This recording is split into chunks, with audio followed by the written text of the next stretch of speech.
Здесь вот красивая улица с кучей зелени и тенью. Симпатичные домики, чисто как в Буэнос-Айресе. А вот это здание с забетонированными, смотрите, там окнами, Наполитано. Как пицца, но не пицца. Видите, уже листья осыпаются, чувствуется надвигающаяся осень. Но это самый центр. Это район Центро, улица, которая ведет к побережью океана. Видимо, поэтому здесь местами есть еще такая колониальная застроечка. Кофеечек.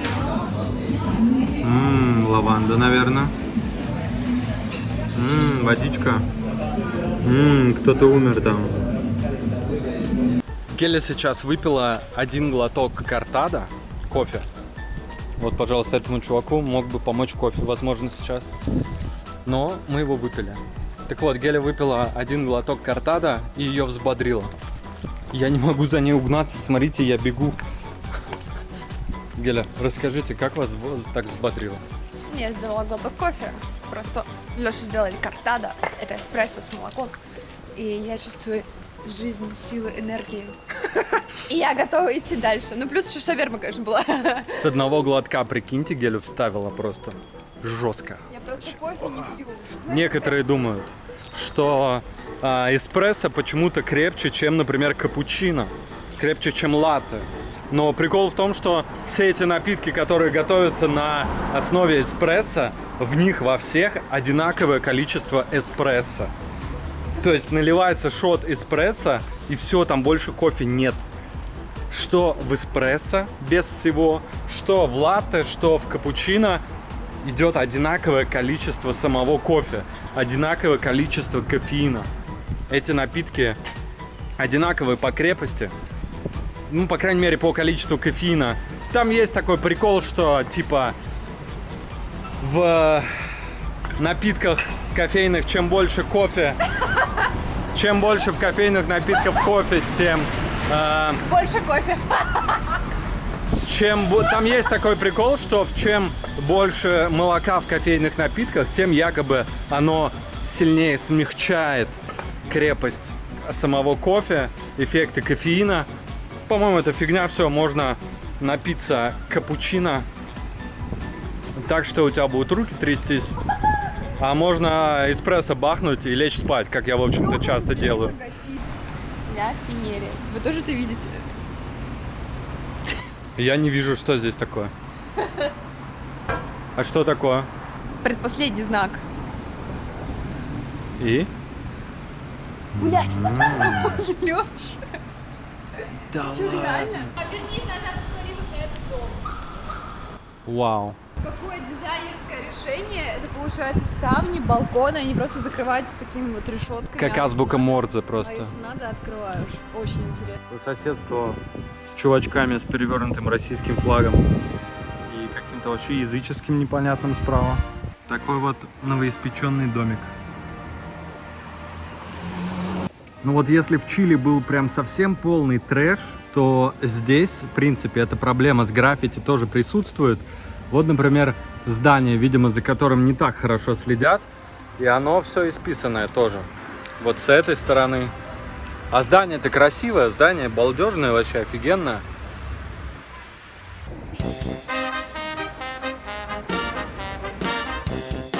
Вообще, Монтевидео, как и, наверное, все города в Латинской Америке, это город ярких контрастов.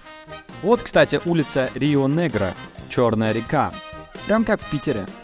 Кстати, по-моему, мой любимый Санкт-Петербург тоже очень контрастный город. Конечно, если сравнивать Уругвай с соседним Парагваем или Чили, то Уругвай более ухоженный, видно, что за ним следят. Однако по совокупности факторов мне Буэнос-Айрес все-таки нравится больше, чем Монтевидео.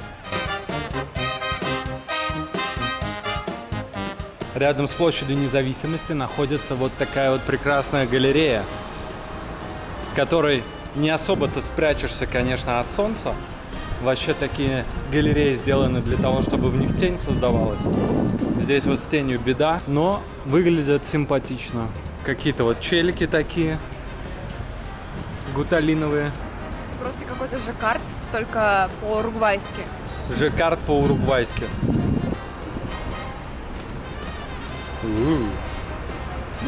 Играет на кубинских сигарах просто. Чел. А вот сталинские высотки. Почему-то половина окон там закрыта, но очень похоже на сталинские такие старые дома. Хотя в Буэнос-Айресе есть похожая башня. Не хватает там горгулей только. Ну, центр достаточно чистый. Вот сейчас мы в самом центре, площадь Независимости. И Индепенденция. Вот, мой язык это не может произнести. Индепенденция. Что-то типа того. Симпатично здесь в центре, да. Неплохо. Ну, как в Европе, только народу поменьше. Такие вот неплохие граффити в центре Монтевидео. Геля говорит граффити, я говорю граффити. Кто прав? Пишите в комментах, кто прав. Я права. Ты будешь писать в комментах, что ты права? Театр Солис. Солнечный театр. А вот, кстати, Геля, мусорки. Постремнее даже, чем в Буэнос-Айресе, но не пахнут зато. Солнечный театр. Что тебе это напоминает? Да, ты мороженое берешь в шарике, и тебе кладут один шарик на другой, лепят, и, в общем, их 3 получается скомканных. Вот то здание напоминает мне именно мороженое в шариках. Скомканное. Ну да, его так лепят один на другой. Да. Скамкивают.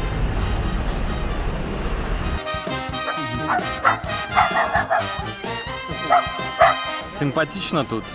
Да, спору нет. Такие вот дома, прекрасная архитектура, парк, зелень. Все, не пахнет на улицах. Да, в отличие от некоторых мест в Чили, например. В Аргентине тоже бывает. Вот, здесь я еще не встречал. Бездомных намного меньше.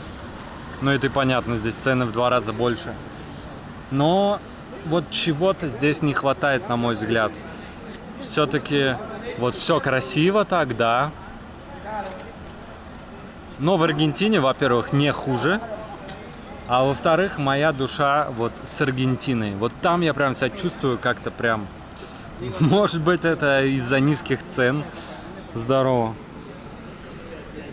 Здорово. Может быть, это из-за низких цен. Может быть, просто какой-то вайб. Дурацкое слово вайб. Но может быть, это просто какой-то вайб в городе. Может быть, еще из-за чего-то. Я не знаю. Но Аргентина прям классная.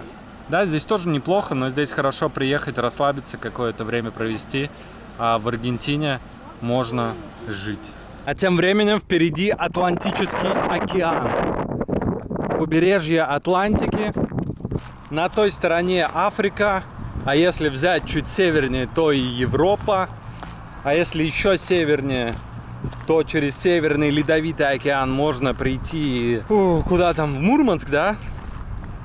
Короче, все на нашей земле достаточно близко, но в то же время достаточно далеко. О как!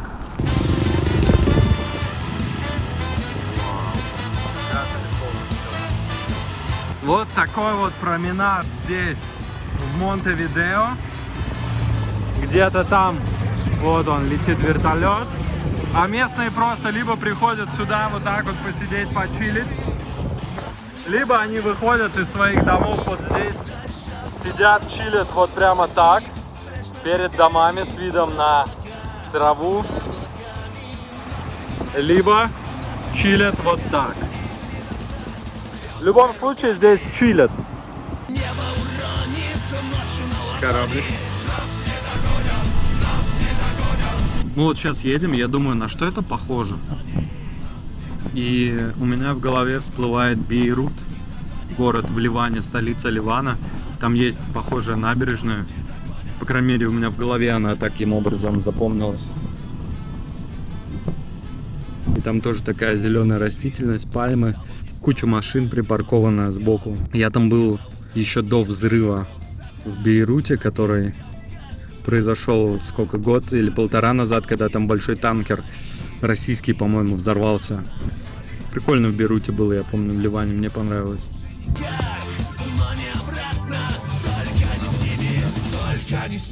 Я сейчас походил вот по косметическому магазу на Тау и смотрел цены. Ну вот на все просто по сравнению с Аргентиной в 2 раза выше. На все. Крема какие-то, зубные пасты, щетки, шампуни. Ну просто x2 к аргентинскому прайсу. Я не понимаю, как живут здесь люди, учитывая то, что, как я погуглил, средняя зарплата здесь примерно $1000. Чуть поменьше даже. Я не понимаю, как тут люди живут, на что они затариваются, на что покупают. Мне вообще непонятно. Макдональдс в Уругвае. Биг Мак стоит 720 рублей. Жесть. Здесь есть бургер с 3 котлетами за больше 1000 рублей. Ну, просто трэш. Цены просто трэш. В Аргентине точно было меньше с тройной котлетой. Даже в Аргентине дорогой бургер стоит дешевле. Ну, то есть в Аргентине дороже, чем в России стоило, но здесь просто трэш.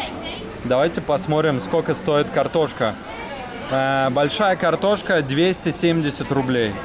Ну, я вот в Макдаке не ел особо, но я помню, что таких цен огромных в России не было. Вот эта сеть Мостаза, местная бургерная сетка. Я еще с момента Аргентины хотел ее попробовать, все как-то руки не доходили. Бургеры там вот эти. А сейчас дошли, попробовал.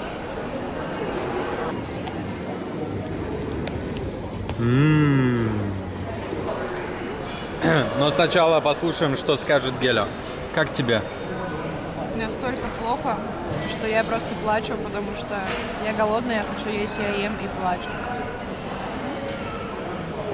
Я считаю, что лучше переплатить за Макдональдс и поесть более-менее нормально, чем есть это. Котлета просто с пенопласта. Короче, полное говнище это Мостаза. Даже картошка как будто на таком прогорклом масле, на старом. Весь день они ее жарили, не меняли масло. Лучше пойти схавать Биг Мак за 720 рублей.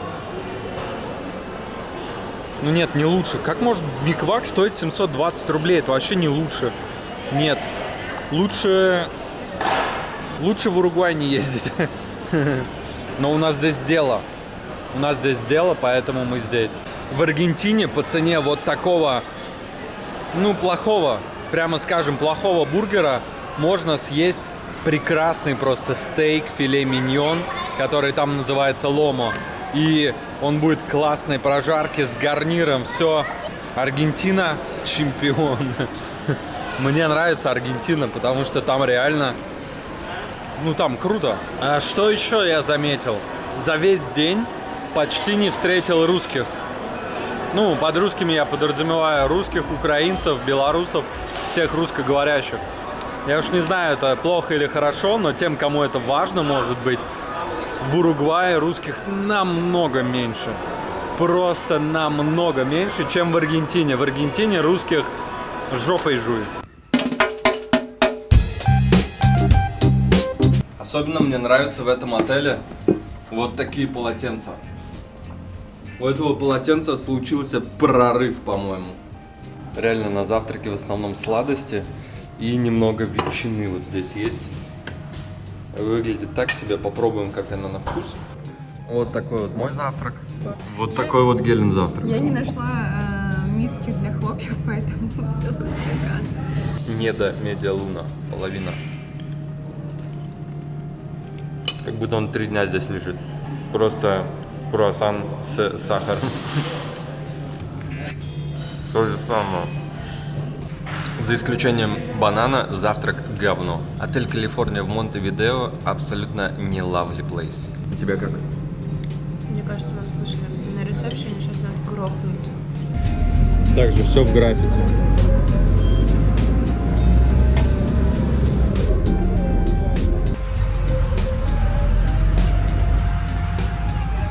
Что касается дел, как я вам говорил, у нас есть дела здесь, в Уругвае, а именно посещение российского посольства для того, чтобы нам сделать доверенности.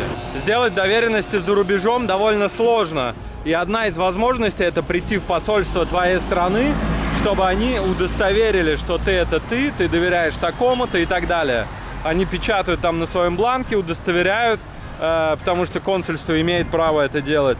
И вроде как можно отправлять в Россию, чтобы ею уже пользовались люди, которым ты доверил. Так вот, запись в посольство России в Аргентине полгода. Я такой думаю, что это за херня? Ну это совсем трэш. Поэтому мы месяц назад записались в посольство сюда, в Уругвай, заодно посмотреть страну, посетить. И вот сейчас, через 5 минут, у нас уже запись в посольство. Я думаю, что там снимать нельзя, но вот хотя бы отсюда можете посмотреть, какое красивое здание, российский флаг и все такое. Приняли у нас документы, и для того, чтобы совершить нотариальное действие, нужно оплатить его. Если вы оформляете доверенность на родителей, то нужно приложить свидетельство о рождении, что они действительно ваши родители, где будет написано, что в доверенности то же лицо, что и в свидетельстве о рождении в родителях. Тогда стоимость будет $30. Если вы оформляете доверенность не на родителей, то стоимость будет $60.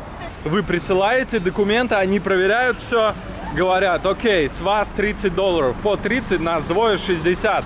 Дают вот такую бумажку, показывают на распечатанном листочке, куда вам идти. А идти здесь почти до пляжа. В общем, приходите туда, вводите все. И потом вам дают талончик, вы с этим талончиком идете в кассу, оплачиваете, потом вам выдают чек, и с чеком вы шуруете обратно. Как это по-русски? Вот он, Red Pagas. Примерно за 1,5 часа нам в консульстве России в Уругвае удостоверили наши доверенности. По $30 это стоило. Я думал, что как в России, знаете, у нотариусов сначала печатают на обычном бланке, а потом распечатывают на специальном бланке, там гербовый, со всякими голограммами, и все, доверенность. А здесь нет, нам просто напечатали на листочке А4, поставили маленькую такую печать размером с объектив этой камеры. Печать обычную, не какая-то там она, специальная печать, просто печать, короче, не апостиль. Просто обычная кругленькая печать, как у врача, только печать посольства. И поставили подпись, все. И я говорю, это все? Он говорит, да, все. Типа с этим можно вроде как все делать в России. Генеральная доверенность, но на обычном листочке. Я не знаю, как в России к этому отнесутся. Там, я думаю, привыкли видеть доверенности на специальных бланках, да? Я на самом-то деле вообще впечатлена в плохом, наверное, плане, потому что у меня вообще не вызывает никакого доверия этот документ. Главное, чтобы этот документ вызывал доверие в России у работников. Может быть, действительно так составляются доверенности, выданные за рубежом. Я вообще такого не видела никогда, и мне кажется, будут вопросы у людей. Что? Серьезно? Может быть, вы подделали? Ну, камон, сделать печать не так уж и сложно. Сделать печать не так уж и сложно. Сделали дело, можно немного погулять. Зашли в кофейню, и я заказал холодный латте. Его сделали таким прямо, вау, прикольным. Симпатично выглядит, правда, здесь латте кот наплакал, ну да ладно. У Гели зато большой пирожок. И чай латте, блин, это очень вкусно, это действительно то, чего я хотела, очень похож на индийский чай масала. В Уругвае есть такая классная тема. Вот цены здесь достаточно высокие, ну прям европейские, ну реально высокие. Ни в какое сравнение с Аргентиной не идут. Но здесь есть прикольная тема для тех, у кого не местная банковская карта. Здесь при оплате картой тебе возвращается сразу в момент оплаты налог, который НДС, я так понимаю. Например, смотрите, у нас вот счет на 500 песо местных, но поскольку мы оплатили картой, у нас снялось всего лишь 410 песо. То есть 90 песо нам вернулось, а 90 песо это, почти 18% кэшбэка, если я правильно считаю. 18% кэшбэка, прикиньте. Это даже не кэшбэк, это сразу снимается в меньшее количество денег на 18%.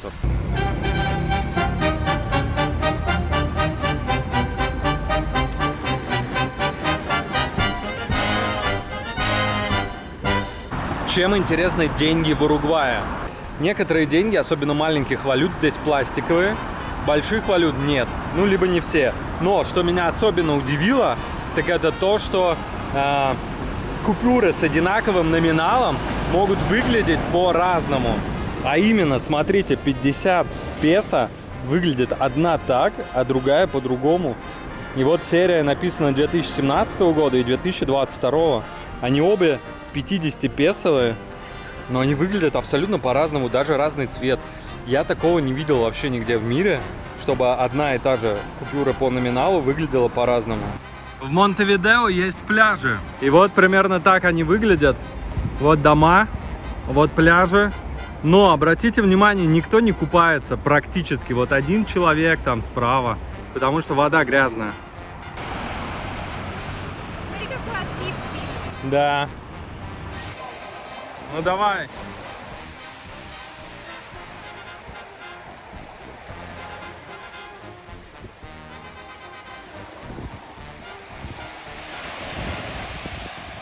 Ну как? Интересное место для загорания у этой бабушки.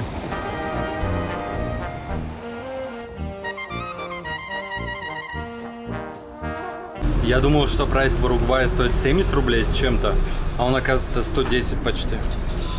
По 52 песо.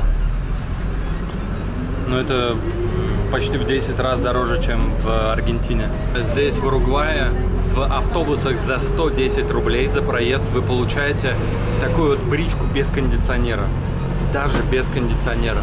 В Аргентине за примерно 12 рублей за проезд вы получаете автобусы, ну, в 70-80% случаев с кондиционером.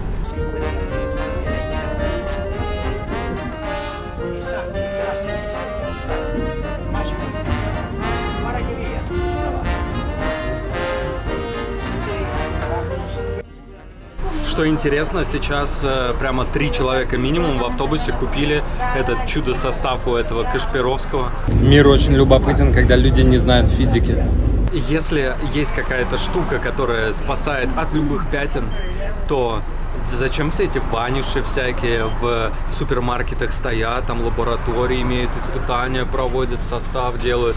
Если вот такой любой дед может замешать какую-то волшебную пудру здесь, в Латинской Америке, и оттирать все пятна. Вот помните, в детстве была такая ручка, которая с одной стороны пишешь, а с другой стираешь. И этот вот стиратель, ластик типа, он работал только с этой ручкой, потому что именно в ней специальный состав. И здесь то же самое. Если бы этот челик вылил на себя кофе настоящий или вино, ничего бы не отошло. Потому что у него просто коричневого цвета, типа якобы кофе, типа якобы чай, какой-то специальный состав, который нейтрализуется просто химически вот этим веществом. Но люди раскупили, так что... Блин, ну это забавно. Пешеходные переходы в Уругвае выглядят вот так. Просто линия, по которой вы идете. А светофоров для пешеходов тоже нет. Какие очаровательные штыри для того, чтобы не садились. Такой воткнется в жопу и проткнет нахер все. Что ж, вот и закончилось. Точнее, заканчивается наше путешествие в Уругвай. Здесь даже дороже, чем в Чили. При этом, да, здесь чище, чем в Чили.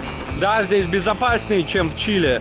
Но, например, продукты, фрукты и овощи в Аргентине намного лучше, чем здесь. Стоит сказать, что здесь, вот, например, хорошая очень автобусная станция. Но в Аргентине тоже неплохая. Вот в Чили, да, не очень. А здесь неплохо. В Аргентине неплохо. Прошло 2 дня, а я уже соскучился по Аргентине, поэтому мы сейчас прыгаем в автобус, едем до колонии, от колонии на катере, и вечером мы должны быть к полуночи в Буэнос-Айресе.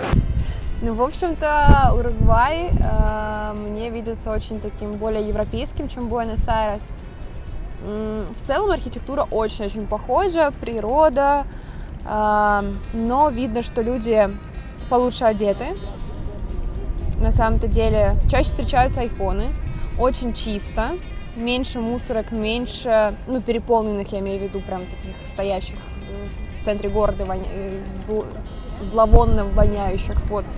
Меньше бездомных, это я уже сказала, да, не помню. И, не знаю, наверное, у меня нет такого ощущения, что прям, хочу жить здесь. Как-то так. Почему нет такого ощущения? Даже не знаю. Аргентина меня устраивает больше в плане цен.